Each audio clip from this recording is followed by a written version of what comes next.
নমস্কাৰ। আপোনালোকে গম পাইছে চবফালে DNBৰ যি প্ৰবঞ্চনাৰ জালৰ কথা, দীপাংকৰ বৰ্মনৰ যি 16,000 বিনিয়োগকাৰীক ঠগি লৈ 7,000 কোটিৰ ওপৰৰ পইচা লৈ বিদেশত আত্মগোপন কৰি আছে। চবফালে কেৱল সেইটোৱে চৰ্চা হৈ আছে। আৰু সেই DNBৰ এখন ফটো য'ত হৰপল শইকীয়া, ডিম্পু বৰুৱা, স্বাগতা দেৱ এনেকৈ কেইজনমান ইউটিউবাৰৰ লগত ফটো এখন তেওঁ শ্বেয়াৰ কৰিছিল আৰু সেই ফটোখন বৰ্তমান ভাইৰেল হৈছে। আৰু সেই কথা কি আছিল ফটোখনৰ আঁৰৰ ৰহস্য হয়তো নাজানে কোনেও। বহুতেই মোৰতো একদমেই মন নাই মানে কিবা ভিডিঅ' বনাই এইটো ক'বলৈ, মানে it's a very chilli thing. But আমাৰ ইয়াত কিছুমান শগুন আছে, মানে শগুন মানুহ মানে কিছুমান থাকে। দেৰ ইজ দিছ ওৱান গাই কিবা সমীৰ, সি মানে এডুকেটাৰ হয়, মানে কি চেন্সত সি এডুকেটাৰ হয় মই নাজানো, বিকজ এটা বেকগ্ৰাউণ্ড চেক থাকে, নৰ্মেল এটা চব বস্তু বেকগ্ৰাউণ্ড চেক থাকে। চ' ৰিচেণ্টলি মই এইটো শুনিলো যে DB কিবা ষ্টক ব্ৰকিং নামৰ তেওঁলোকে 7,000 crores মানে লুটি অসমৰ পৰা লৈ গুচি গ'ল। তাৰপিছত চালো সেই মানুহজনৰ নাম দীপাংকৰ। তাৰ পাছত মোক দাদা এজনে পঠালে যে তোৰ ফটো আছে মানুহজনৰ লগত। তাৰপিছত মই চালো ফটোখনত মই আছো, এখন যিখন ফটো দেখি আছে মই আছো, স্বাগতা দেৱ আছে, ডিম্পু বৰুৱা আছে, আমি সকলোখিনি আছো। এই ফটোখন হৈছে ৰয়েল গ্লোবেল ইউনিভাৰ্চিটিত এটা প্ৰগ্ৰেম আছিলে।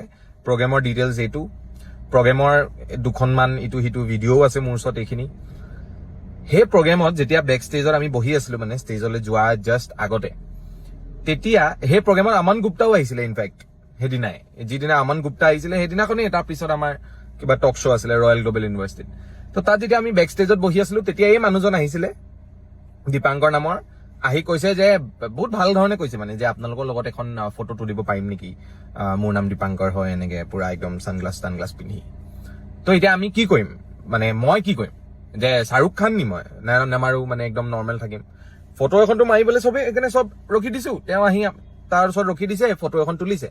সেই ফটোখন তুলি তেওঁ যে নিজৰ পেজত এনেকে দিছে যে কিবা DB ইনফ্লুৱেঞ্চাৰ্ছ মিট আপ, সেইটোতো নাজানো। সেইটোতো মই এতিয়া গম পাইছো কোন কি বস্তু DB, য'ত ত'ততো না মই ইনভেষ্ট কৰো না মই আজিলৈকে ইনভেষ্ট কৰিছো। তো মই এতিয়া কৈছো যিসকলে এই ফটোখন মানে শ্বেয়াৰ কৰি আছে, এইটো স্বাভাৱিক কথা গম নোপোৱাটো, যে সেইটো কিয় চবে ভাবিব, সি যদি লিখি দিয়ে যে ইনফ্লুৱেঞ্চাৰ্ছ মিট, চবে ভাবিব যে এইকেইটা চাগে তাত গৈছে, তাত ভিডিঅ' বনাবলৈ কিবা বনাবলৈ।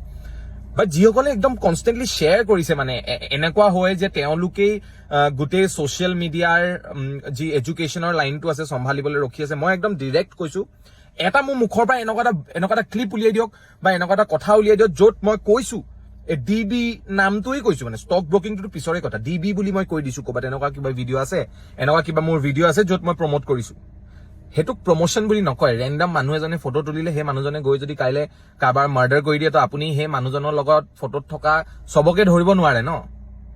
তো এইটো এটা ৰেণ্ডম যে আমাৰ লগত ফটো তুলিছে, সেই ফটোখন চাৰ্কুলেট হৈছে, and it's a very chilli thing. মানে ময়ো এইটো এক্সপ্লেইন কৰা, মই জাষ্ট এইটো এইকাৰণে এক্সপ্লেইন কৰিছো যে যিসকল অডিয়েঞ্চে মোৰ কণ্টেণ্ট কনজিউম কৰে, সেইসকল বহুত জ্ঞানী গুণী অডিয়েঞ্চ। আৰু সেই জ্ঞানী গুণী লোকসকলক মই জাষ্ট এইটোৱে ক'ব বিচাৰিছো যে এই ফটোখন ৰয়েল গ্লোবেল ইউনিভাৰ্চিটিৰ হয়। তেওঁলোককো মই কৈছো এইটো ক্লেৰিফিকেশ্যন দি দিবলৈ, বিকজ আমি তেওঁলোকৰ ইভেণ্টত গৈছো। আৰু তাৰ পাছত যি হয় নহয়, এইটো মানে কি হয়, মানে কি হবলৈ কিডাল আছে। সি এটা স্কেমাৰ হয়, স্কেমাৰ পলালে। না তাৰ প্ৰমোশ্যন কৰিছো, না তাৰ কিবা ভিডিঅ' কৰিছো, না তাৰ ফটো মই আপলোড কৰিছো। সি ফটো লৈছে, গোটেইখনৰ এখন ফটো তাৰ পেজত গৈ আপলোড কৰিছে, এণ্ড ডেট ইজ ইট। আহি গ'ল শগুন কেইটামান। তো শগুন নগনিব, আমি শগুন বনি এই পৰা মাংসৰ টুকুৰা বুটলি এনেই বেয়া হৈছো। শগুন নবনিব।